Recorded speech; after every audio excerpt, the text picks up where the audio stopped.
ہے، کب نکلا یہ فتنہ، ان کے اعتقادات کیا ہیں، انہوں نے کیا کیا ذکر پہنچائے، کیا کیا تکلیفیں پہنچائے، اہل سنت سے اور شیعہ سے کیا اختلافات ہیں اصل میں،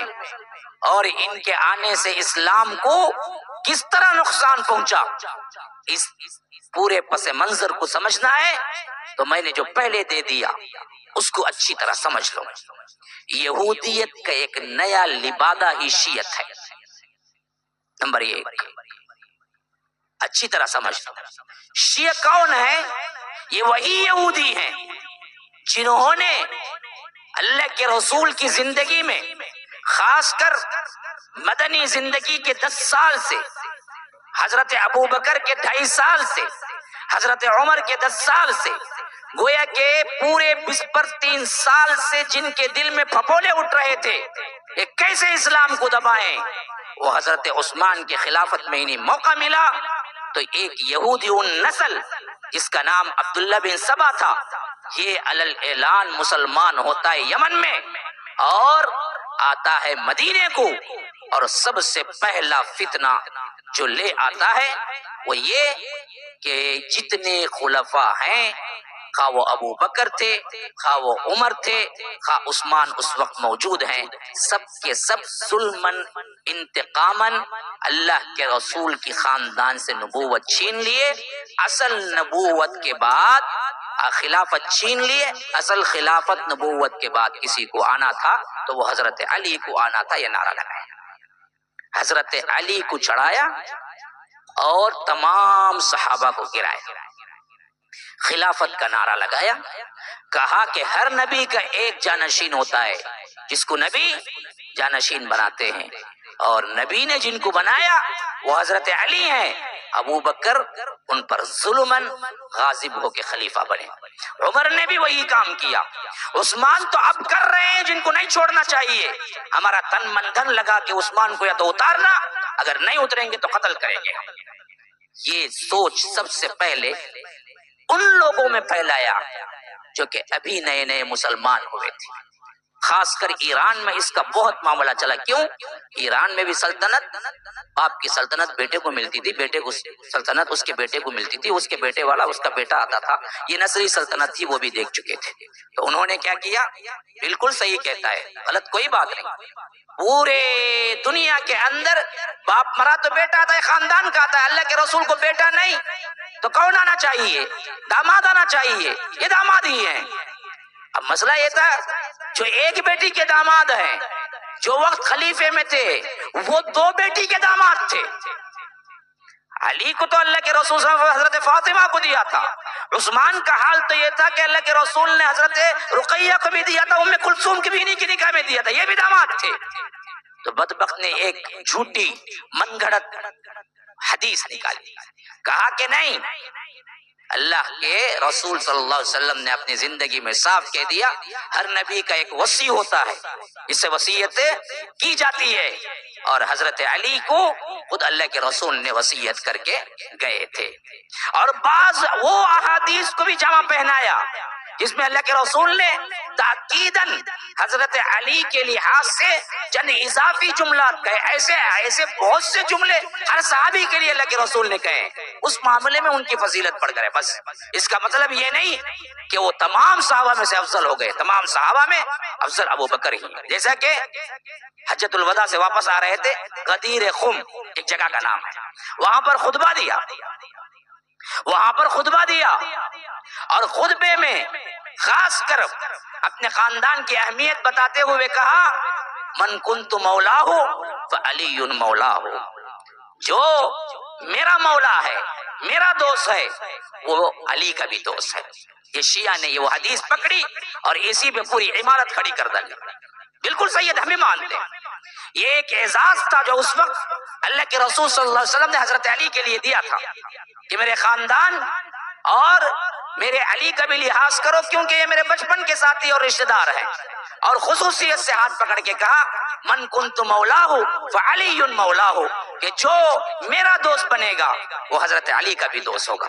تو ان بدبختوں نے مولا کے لفظ سے نکالا کہ اللہ کے رسول صلی اللہ علیہ وسلم نے باقاعدہ ان کو خلافت لکھ کے دے دی تھی، ابو بکر نے دراصل اس بات کو چھپا لیا تھا۔ اسی طرح اللہ کے رسول صلی اللہ علیہ وسلم وہ واقعہ میں بیان کر چکا ہوں، تبوک میں جب مدینے میں نائب رکھا تو حضرت علی کہا کہ یہ لوگ کہتے ہیں کہ یہ عورتوں اور بچوں کے درمیان چھوڑ گئے اور یہ جہاد کے آدمی نہیں ہیں، بزدلی کا طعنہ دیتے ہیں۔ تو اللہ کے رسول نے کہا تمہاری منزلت وہی ہے جو حضرت موسیٰ کے دوران حضرت ہارون کی تھی، لیکن تم نبی نہیں ہو۔ اس حدیث یہ بھی بالکل صحیح حدیث ہے، لیکن اس حدیث کو یہ نیا معنی پہچاننے والا یہ بدبخت تھا جو یہودی چاہتا تھا کہ تینوں خلفاء کی پہلے کیا ہے وہ تحریم، وہ تعظیم جو مسلمانوں کے دلوں میں بیٹھی ہوئی اتارو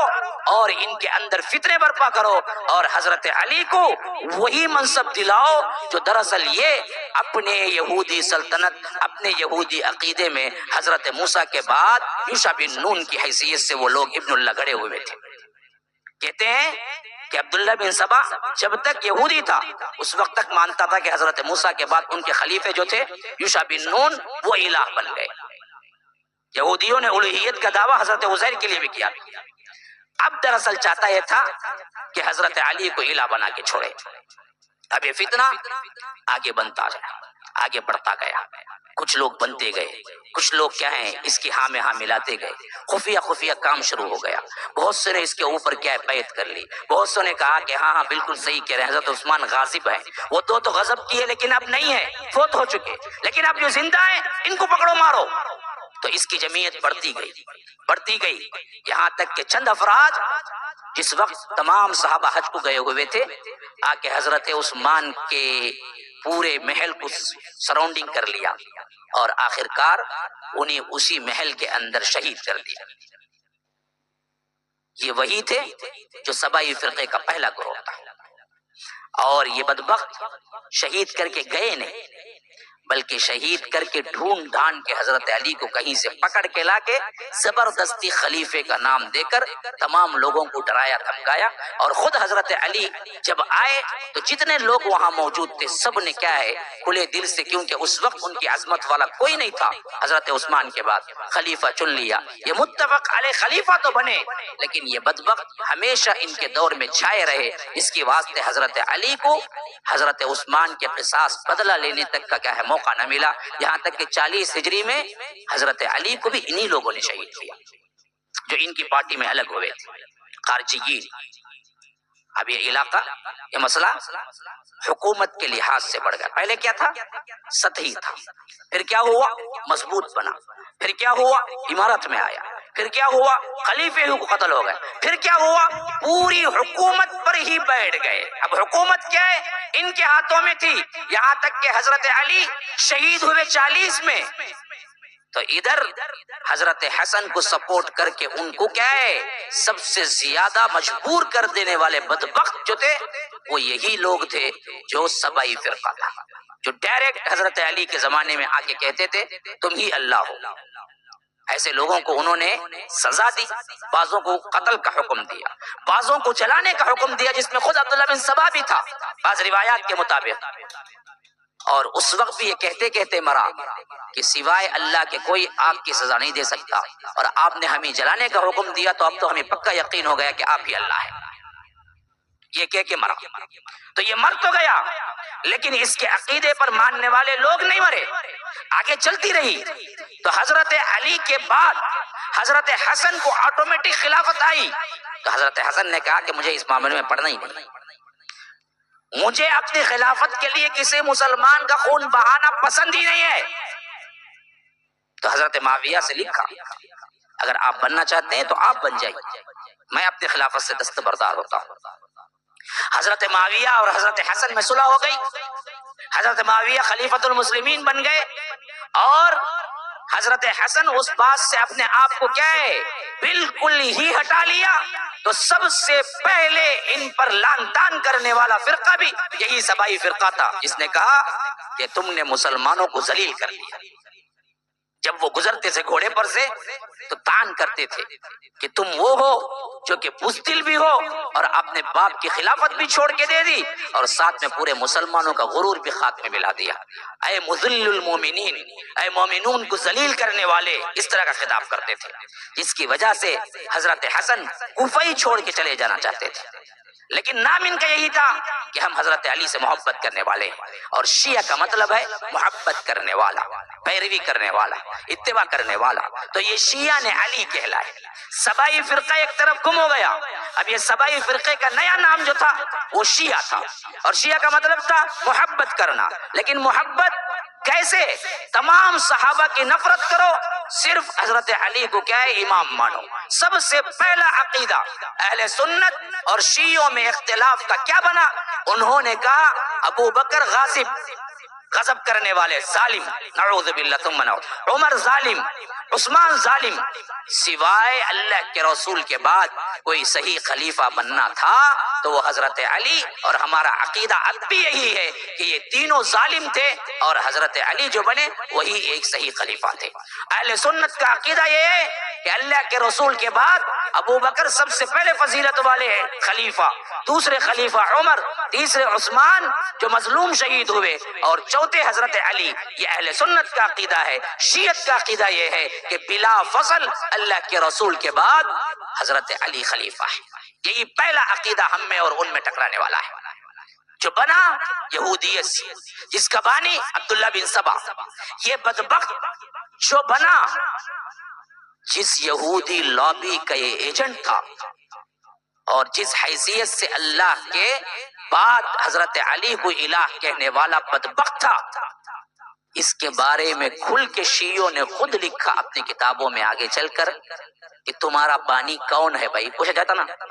کوئی بھی فرقہ ہو تو ہم پوچھتے کہ تیرا بڑا کون ہے، تو کس کو مانتا ہے، کہاں سے آئے شیعہ؟ تو یہ چیز جب ان سے پوچھی گئی تم کون ہو، تم کیوں اہل سنت میں کیا ہے ایک الگ فرقہ اٹھے، تم نے کیوں بلا فصل حضرت علی کو خلیفہ مانا، تمہارے عقائد کیا ہے، تمہارا بانی کون ہے؟ تو انہوں نے برملا اپنے بارے میں لکھا کہ ہمارا بانی اور ہمارا سب سے بڑا عالم، سب سے بڑا شیخ کون ہے؟ عبداللہ بن سبا ہے.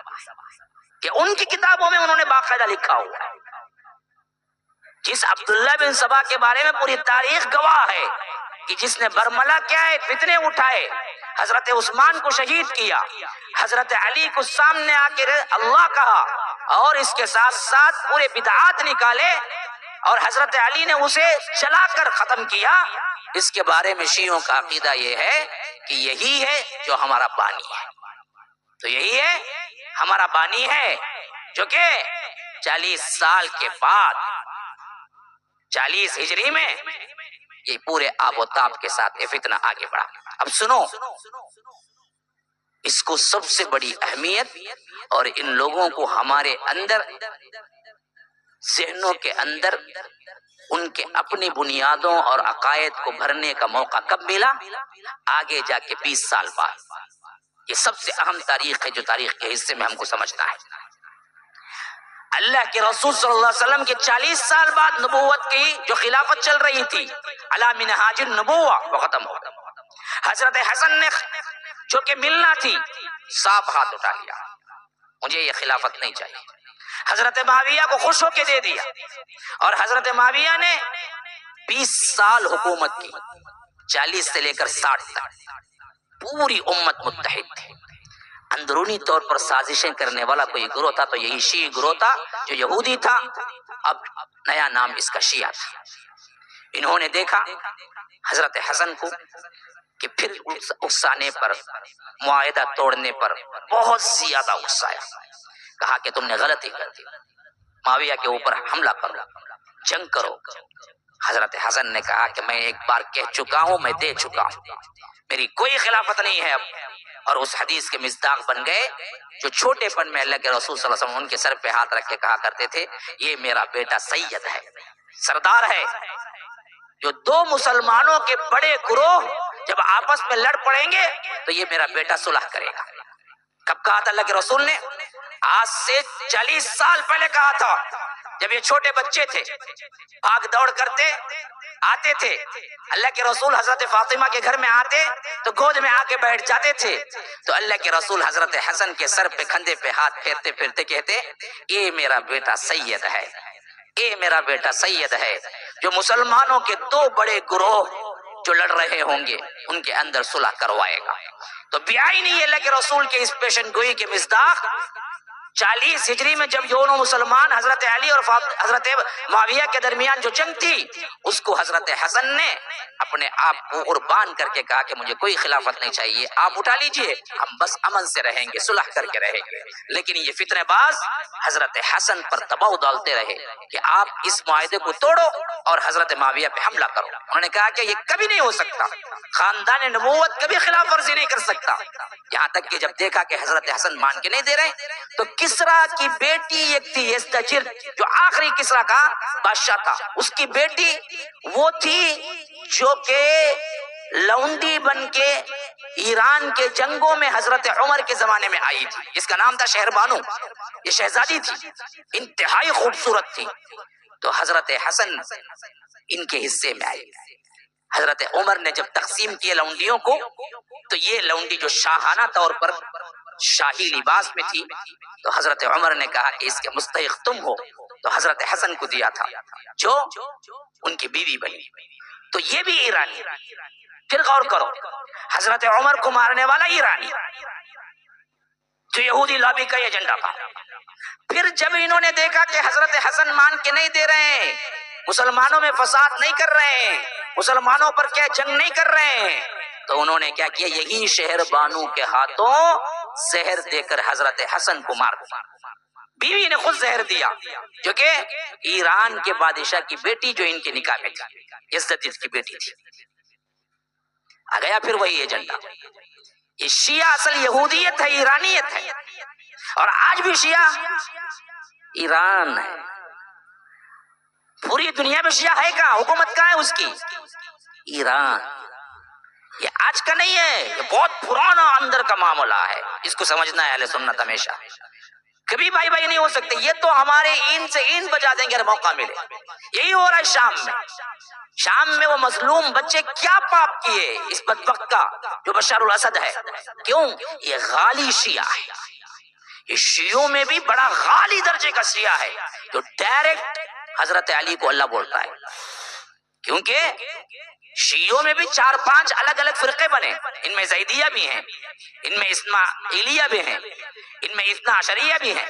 ان میں علوی بھی ہیں، اور یہ بشار الاسد جو ہے نا وہ علوی ہے جو ڈائریکٹ حضرت علی کو اللہ بولتا ہے۔ اسی وجہ سے یہ بدبخت سنیوں کو مارنا اس کے نزدیک عبادت ہے جو وہ شام میں کر رہا ہے۔ تو یہ چیز ان کے لابی میں ہے کہ مسلمانوں کو، اہل سنت کو مارو، اہل سنت میں فساد بھڑکاؤ۔ تو جب انہوں نے دیکھا کہ حضرت حسن اس پہ راضی نہیں ہوئے تو انہوں نے خود بیوی کے ہاتھوں میں زہر دے کے حضرت حسن کو کیا ہے مروا دیا، شہید ہو گئے۔ یہ 50 ہجری کا واقعہ ہے، 50 میں حضرت معاویہ کے 10 سال ہو چکے تھے۔ اب انہوں نے دیکھا کہ اس پر بھی کوئی بڑا معاملہ نہیں ہوا۔ حضرت معاویہ کی حکومت بڑی مضبوط تھی رضی اللہ عنہ، کہ انہوں نے جا بجا دیکھا معاملہ، اب اس سے بڑھ کے کچھ نہیں کر سکتے تھے تو تھوڑی دیر کے لیے خاموشی اختیار کیا۔ پھر 60 ہجری میں حضرت معاویہ کی وفات ہو گئی اور ان کا بیٹا یزید امیر المومنین بن گیا۔ اور یزید کے بارے میں بہت سے لوگ پہلے سے ہی کہتے، معاملہ اختلافی تھا کہ یہ وہ منصب کا اہل ہے یا نہیں ہے، اور موقع اچھی طرح مل گیا۔ یہی وہ وقت تھا جس میں ان بدبختوں نے، شیعوں نے کیا کیا، کوفے کے اندر حضرت حسین کو بلانا شروع کر دیا جو کہ وہ مدینے میں تھے۔ کہا کہ آپ کے باپ کی خلافت اصل میں آپ حقدار ہیں، اور جو آپ کے بھائی چھوڑ کے دیے یہ بہت بڑی غلطی تھی، اور آج اگر آپ ہمارے پاس آ جائیں گے تو ہم اپنی جان پہ کھیل کے آپ کی مدد کریں گے اور یزید کا تختہ الٹا دیں گے۔ حضرت حسن نے جس وقت وفات پائی اس وقت گویا کہ وصیت کر کے گئے تھے حضرت حسین کو کہ دیکھو تم میرے چھوٹے بھائی ہو، جس طرح ان لوگوں نے مسلمانوں میں لڑانے کے لیے مجھے بیچ میں لایا، کوشش کی، نہیں ہوا تو زہر دیا، اور میں زہر سے مر رہا ہوں، مجھے معلوم ہو رہا ہے، اور یاد رکھو تمہارے ساتھ بھی یہی کھیل کھیلیں گے، تم ان کے ساتھ نہ ملنا۔ لیکن ان بدبختوں نے ایسا ماحول تیار کیا، خطوط پہ خطوط لکھے، ہر دن ایک ایک دن 50 خط آتے تھے، اور معافیوں تلافیوں کے کہ ہم نے کیا کیا، غلطی کر دی، معاف کر دیجئے، حضرت علی کو ہم صحیح طور پر سپورٹ نہ کر سکے، لیکن اگر آج آپ آ جائیں گے تو ہم کیا ہیں، اپنی جانوں پہ کھیل کے آپ کو سپورٹ کریں گے۔ تو ان خطوں کی وجہ سے، ان بلاؤں کی وجہ سے حضرت حسین آخر مان گئے، سفر اختیار کیا، مدینے سے نکلے، مکہ آئے، مکے میں اہل و عیال جتنے بھی لوگ تھے ان کو لیا، جو کہ کل 80 سے زیادہ لوگ تھے، بس بچے بھی تھے اس میں، عورتیں بھی تھی، سب تھے، لے کے نکل گئے کوفے کی طرف۔ راستے میں کربلا پڑتا تھا، جہاں یہ نکلے وہاں عبید اللہ ابن زیاد آیا۔ یہ بدبخت ترین شخص ایسا ظالم تھا جو خلافت امیہ کی طرف سے گورنر بن کے آیا تھا، یزید کی طرف سے، اور ایسا بدبخت تھا کسی کو قتل کرنے پہ شک ہی نہیں تھا۔ جب اس نے دیکھا کہ بہت سے لوگ حضرت حسین کو بلانے والے ہیں تو کہا کہ سب اندر آؤ، اپنے مجمع میں بلایا، منبر پہ کھڑا کہا بہت سے گردنوں پہ لٹکے ہوئے سروں کو میں دیکھ رہا ہوں جو بوجھ کی وجہ سے اتارنا پڑ رہا ہے۔ وہ فصیح و بلیغ زبان بیان کرتا تھا۔ تو بہت سے لوگوں کو میں دیکھ رہا ہوں جن کے جسم پہ ان کا سر بڑا بوجھ لگ رہا ہے، میں اتارنا ہے ان کا، سدھر جاؤ گے تو میں تمہیں بخشوں گا، اگر پھر تم نے کوئی لیٹر لکھا یا معلوم ہوا کہ کوئی ساز باز کی ہے حضرت حسین سے تو میں اس کے خاندان کو بھی اڑا دوں۔ تو بعض مسخرے تھے جنہوں نے کیا کیا کہ کنکریاں ماری، عبید اللہ ابن زیاد کو کیا ہے، کنکریاں ماری، جو گورنر بن کے آیا تھا۔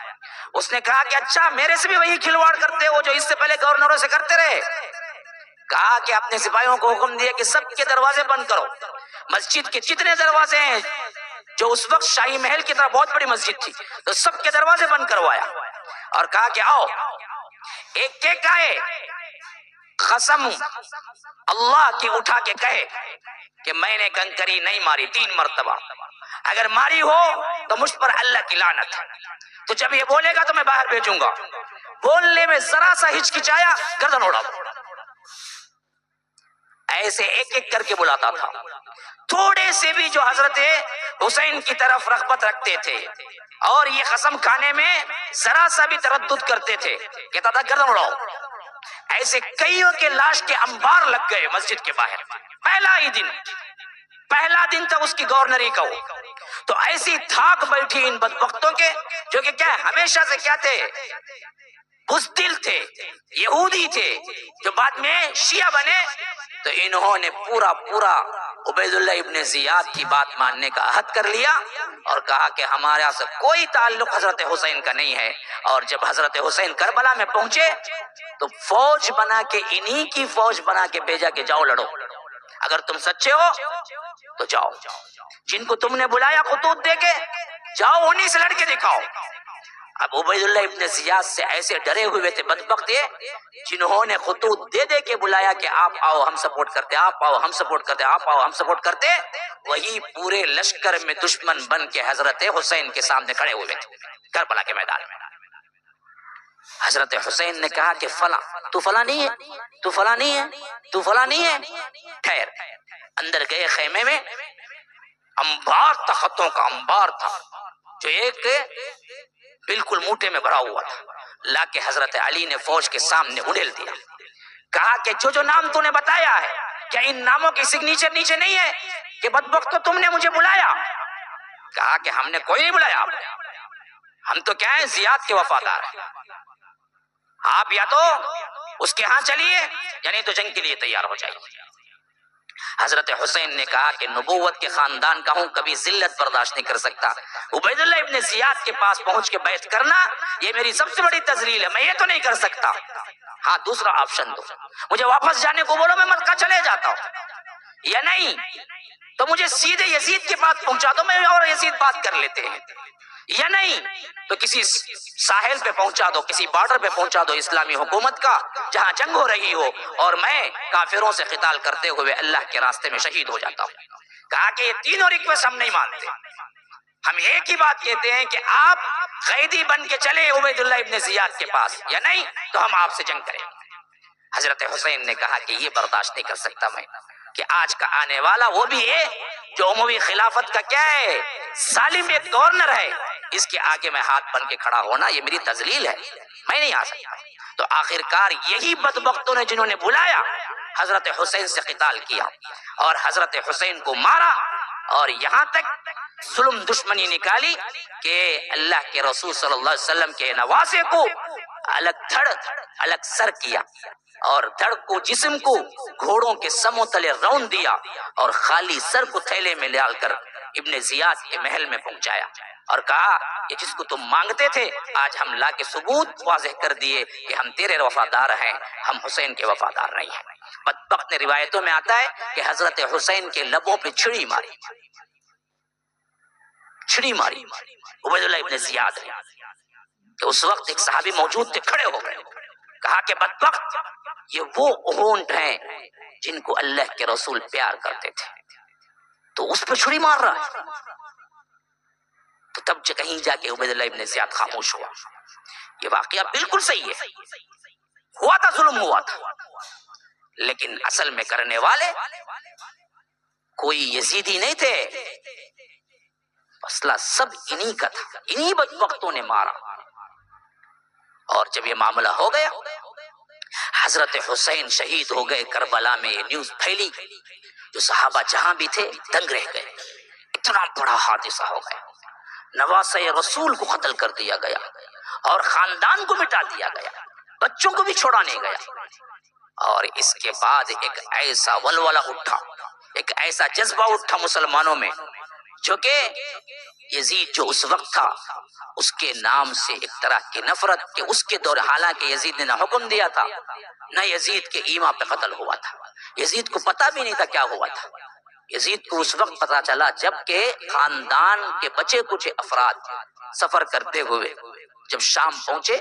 تو تب معلوم ہوا تھا حضرت حسین قتل ہو گئے۔ اور روایتوں میں آتا ہے کہ اس نے رویا تھا، پشیمانی کی تھی، کہا تھا کہ بدبخت عبید اللہ ابن زیاد نے میرے حکم کے بغیر یہ کام کر دیا، اگر مجھ سے پوچھا ہوتا تو میں کبھی قتل کرنے کا حکم نہ دیتا، میں مٹ کے بیٹھ کے بات کر لیتے اگر کچھ مسئلہ ہوتا۔ تو اس میں یزید کا اتنا بڑا ہاتھ تھا ہی نہیں، جو کہ خلافت اور تاریخ میں ہمیں لا کے بتایا گیا اہل سنت کے سامنے کہ ایسا ہو گیا کہ سب سے بڑی گالی ہمارے ہاں یزید ہو گئی۔ کہہ رہے تو یزید کے سر کا ہے، بولے تو انہیں پریشان ہو جاتا، حالانکہ اس کا مسئلہ ہی نہیں تھا، وہ مسئلہ سب وہی شیعہ نے علیوں کا تھا، جنہوں نے حضرت علی کو مروانے میں بھی ہاتھ دیا، اسی طرح حضرت حسن کو مروانے میں بھی ہاتھ دیا، اور اسی طرح حضرت حسین کے مروانے میں بھی یہی بدبخت آئے تھے، انہوں نے ہی قتل کیا تھا۔ اور آخر جب پلٹ کے آئے تو نعرے بلند کرنے لگے، وقت گزرتا گیا تو مرثیہ خوانی کرنے لگے، وقت گزرتا گیا یا حسین کے نعرے بلند کرنے لگے، وقت گزرتا گیا تو ان کے الگ الگ رسومات ایجاد کر لیے، انہوں نے اہل سنت سے بالکل ہی الگ معاملہ اپنا لیا، اپنا عقیدہ الگ بنا لیا، اپنا قرآن الگ بنا لیا، اپنے حدیث کی کتابیں الگ بنا دیا، اپنی فقہ الگ بنا دی، ہر چیز انہوں نے کیا کیا، اسلام کا اختلاف ایک ایسا کیا کہ کوئی مذہب اتنے فرقے بنے لیکن قرآن ان کا ایک ہے، رسول ان کا ایک ہے، کتاب ان کی ایک ہے، فقہ ان کی ایک ہے، لیکن یہ شیعہ تھے جو برابر پلاننگ سے آئے تھے اور انہوں نے اسلام کا لبادہ اوڑا، اور آخرکار جو کرنا چاہتے تھے وہی کام جو عیسائیوں کے اندر جان پول نے کیا تھا، عیسائی تھا وہ بھی دراصل یہودیت سے عیسائی بنا، اور حضرت عیسیٰ کا ماننے والے کی روب میں اللہ تین ہے کا عقیدہ پیش کرنے والا پہلا شخص جان پول تھا۔ اس کی وجہ سے آج پوری عیسائیت شرک و بدعت میں ہے، بالکل یہی معاملہ مسلم امت کے ساتھ کوئی کرنے والا تھا تو وہ یہودی تھا جو عبداللہ ابن سبا نے آ کے حضرت علی کو اللہ کا لبادہ اڑایا اور آگے چل کے الگ ایک مذہب کریٹ کر ڈالا، جس کی کتاب الگ، جس کے جز الگ، جس کے پارے الگ، قرآن کے ان کے پاس 40 جز ہیں، روزہ الگ، مغرب کے بعد کھلتا ہے، امام الگ، ان کے لیے نبوت کا معاملہ، امامت بڑھ گیا، نبوت کم ہو گئی، ان کے امام نبیوں سے بھی آگے بڑھ گئے، حضرت علی اللہ کے رسول سے بھی آگے بڑھ گئے، پنجتن پاک کا نعرہ لگایا گیا، حضرت حسن، حضرت حسین، حضرت فاطمہ، حضرت علی اللہ کے رسول، اس کے علاوہ سب صحابہ جہنمی کا نعرہ لگایا گیا، اور یہ پنجے سنیوں کے ہاتھوں بٹھائے گئے، لیکن اندر رکھنے والے سب کے سب شیعہ تھے۔ یہ عقیدہ